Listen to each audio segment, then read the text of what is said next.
Everybody, welcome to the Flip. Today we are joined by Jory. He has a YouTube channel, Good Used Goods. Thanks for joining us, man.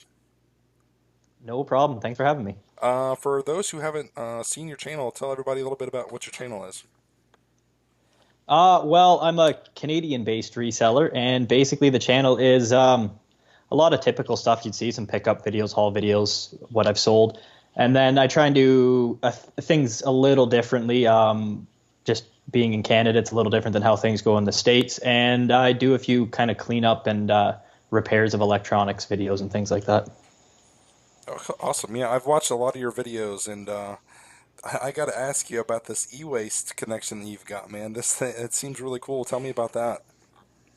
Well, how it worked is the guy actually came to the office because I run a storage facility as well on the side. And he came to the office asking if he could drop a storage bin, or sorry, not a storage bin, e-waste bin where people can drop off old TVs, whatever it may be. Said, yeah, not a problem. Do you mind if I pick through it occasionally and see what's there?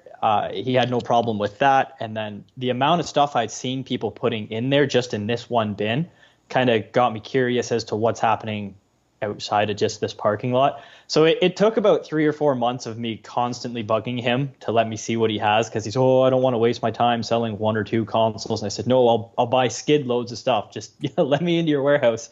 So finally I showed up and I bought, well, that one haul video that I don't know if you've seen or not. That was one of the first buys, and there was, I don't know how many Nintendos. There was N64s, Super Nintendos, Sega, like just everything. Thousands of dollars worth of consoles and electronics.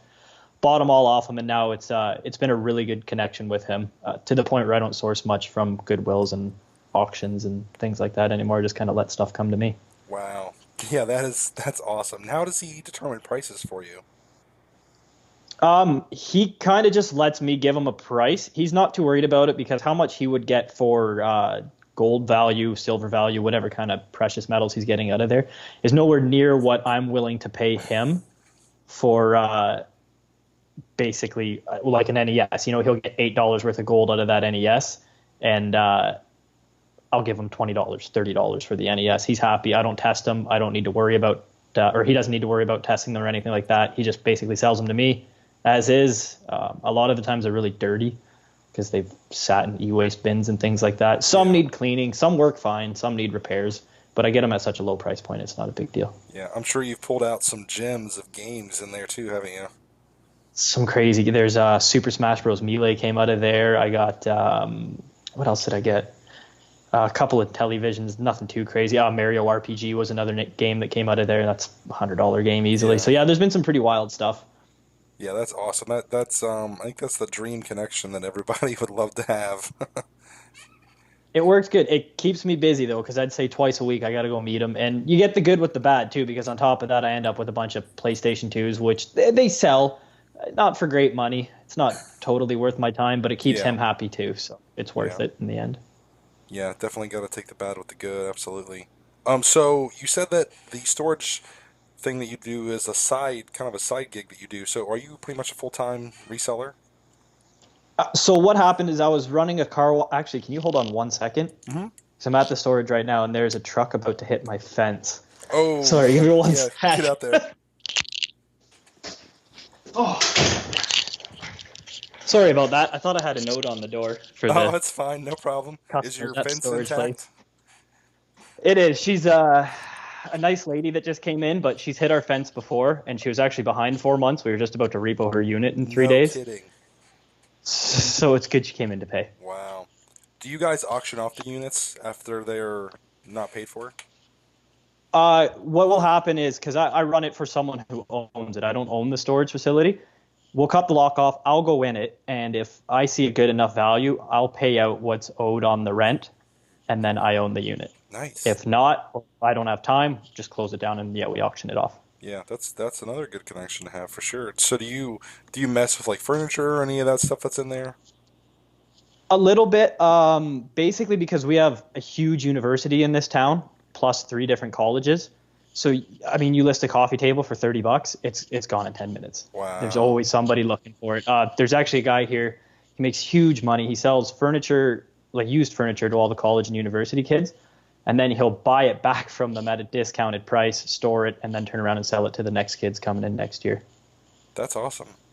So we were talking about. I think I'd ask you if you do this full time about reselling. Yeah, so I was running a car wash prior to doing this full time, and it was really stressful and it was a lot of work. And I was doing the eBay thing, Amazon thing, and I started kind of getting close to the same income I was making at the car wash. So I questioned why I was working, 12, 14 hours a week or a day, sorry, for almost less pay than less work on eBay and Amazon. So I left that job, started doing eBay, Amazon, Etsy, all that full time, and then got offered this job at this storage facility. And I couldn't really turn it down. It was better pay. I do my eBay and Amazon stuff here. I have an office in the back I'm allowed to use Oh and my own wow. storage facility. So it was kind of, there's no way to turn this down. And Yeah. even if I surpass the income I'm paid now, I'll probably still stay here just out of the sheer connections I get and the ease. Yeah. Yeah. That sounds like a pretty perfect setup for you. Yeah, it's pretty nice. It's been very beneficial. So what percentage you sell on Amazon versus eBay? Um, Amazon, I find I don't get they're not as high a dollar items I sell, but I definitely sell more on Amazon. I see way more sell through. eBay though, I see higher valued items, especially this month. Actually, this is one of the best months I've ever had, oddly enough. But I would say probably 60-40, 60% on Amazon, 40% eBay. Okay. Do you do the Amazon FBA? I do FBA. The only time I'll do merchant fulfilled is if it's a really big item, like if I have a stereo receiver, record player, or something that's just such a fast mover. There's no point wasting the time and sending it in. Like if I have Mario 64, there's no point me sending it in. I'll just merchant fulfill it. It'll be gone same day. I go Yeah. a dollar less than everyone else and it's sold. So Nice. That's awesome. Um, so I'd be remiss if I didn't ask you if you've seen the show Trailer Park Boys. I have, yeah. I actually on my Facebook there's a picture of me with Bubbles, Julian, and Ricky, and I think Leahy was there too. No We went kidding. to a music festival. Yeah, they were there. We got to meet them, and yeah, it was pretty neat. That is so cool. Were they filming? Like, were they dressed up in character? Uh, they weren't really dressed up in character, but they will stay in character like the whole time. So when you're talking to them, when you're walking by, they kind of just stay in character for everyone. So it makes it really fun to see them. Oh my gosh, yeah. They were doing some, I don't know, some. It was for concerts. Like there's a whole bunch of bands playing. They were introducing bands, and then Bubbles did a bunch of songs. And a lot of people don't know the guy that plays Bubbles. He does actually a lot of music and writes songs. He used to be oh god, I'll never remember the name of the band. He was a guitarist for a fairly famous band, Huh. nothing too crazy. Um, God, I wish I knew the name. It's a Canadian band, I think. So he plays to more than just cats. Yeah, yeah. Yeah, that show cracks me up. I've watched like every season of it, and it's huge here in America too. Like it's really really popular, and I can only imagine. I'm sure Canadians hate some of the stereotypes that the show probably promotes, but it's just so funny. No worse than Bob and Doug McKenzie for the Yeah, stereotypes. yeah. Um, so how long have you been buying and reselling now? Um, Going really hard at it probably for I'd say the last 4 years. I've kind of done it for a lot longer than that, but I never really saw it as like a valuable income. It was more or less I was a big video game collector. So I would just sell off extras on eBay and stuff like that. And well, at garage sales, I would come across something not video game related, and I go, "Hey, this is worth money." But I never really put the two and two together. Like, "Hey, I can really make some money doing this." It was just kind of, "Oh, I made an extra $60. I'll go buy something I'm looking for my collection." And I don't really know when it happened, but I kind of just started seeing other people on YouTube and hearing of people making a lot of money on it, and I just dove right into it. Haven't looked back since. That's great. Yeah, it's fun, just going out and finding stuff and realizing how much money you can make. So you were out hitting garage sales more as a collector and saw you can make some money, and that's really how you started then, I guess. Yeah, and I mean, sales has kind of always been in my blood. I've sold cars. I've done door to door sales, which that's hard selling. Oh Go yeah, do door to door sales. Yeah, the amount of no's and door slams and f offs you get told in one day. yeah. I didn't think Canadians cursed. Did Canadians actually curse at you? Yeah, you know what? A lot of people, so Canadians are pretty nice, I'd say, but we're a pretty mouthy bunch, especially if you get around us drinking some beer and talking about hockey. Yeah, I don't know, the Canadian mentality, you'll get in a fight with someone, get punched in the head, and then have a beer with that guy the same night. yeah, It's kind of how we are, I guess. yeah. What were you selling door to door?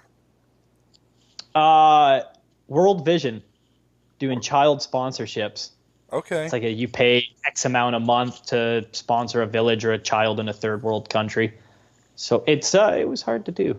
Yeah, I can only Good money in imagine. it, which yeah, good money in it, which makes you wonder how much money the kids actually see. Because you Right. work out how much you're getting paid. You see what the guy that owns the company is driving around and getting paid, and you go, well, how much money is making it over there after all this? Yeah. Um, so how long have you been on YouTube now? About a year? Is that right? I think I'm almost at a year now. Yeah, I Um, believe so. I'd have to go back and look. where do you kind of see your channel going? Like, are you wanting to do anything different than what you're doing now?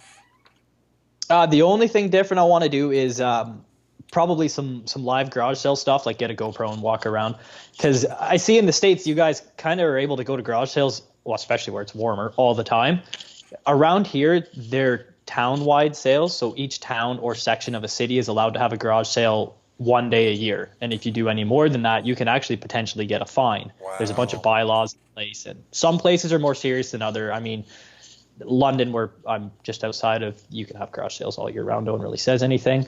But a lot of these smaller towns in the upper class neighborhoods, it's one time a year, and it's crazy. Like Kilworth, where I have this storage place that I work, their garage sales coming up in 3 weeks, and they usually rent porta potties for the park, and they have the township there cooking hot dogs, raising money. Last time there was someone talking on stage, and there was local music, and there's thousands of people. You can't park in the town, and you can barely walk down the street. It's crazy. So I want to get some of this on film because it's wild to see. It looks like you're walking through Disneyland, but it's just people garage sailing. So it's good and not. Competition's huge because people just flood the area, but you get all these people that accumulate all this stuff over a year, and then they just sell it all. Yeah.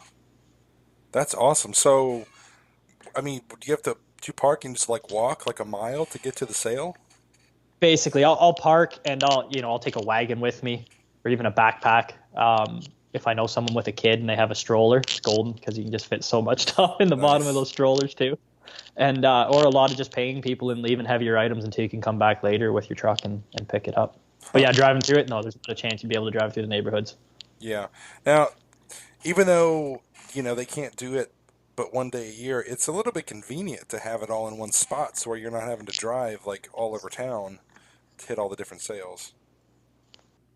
That's another nice part of it. I can park my car, walk down the street, and hit 15, 20 garage sales off one street, as opposed to, yeah, like you said, driving all over the place and trying to find sales. I basically look at a list and I go, okay, this town's having a sale today.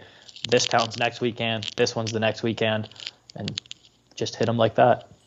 So, is it pretty much from like May to August, I'm guessing, is when they do it up there?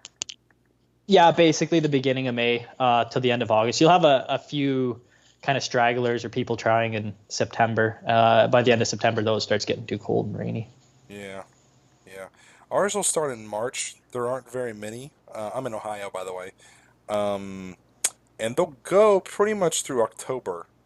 But obviously, there's So there's that's just not a bad. lot less. But yeah, the big season's like April to September.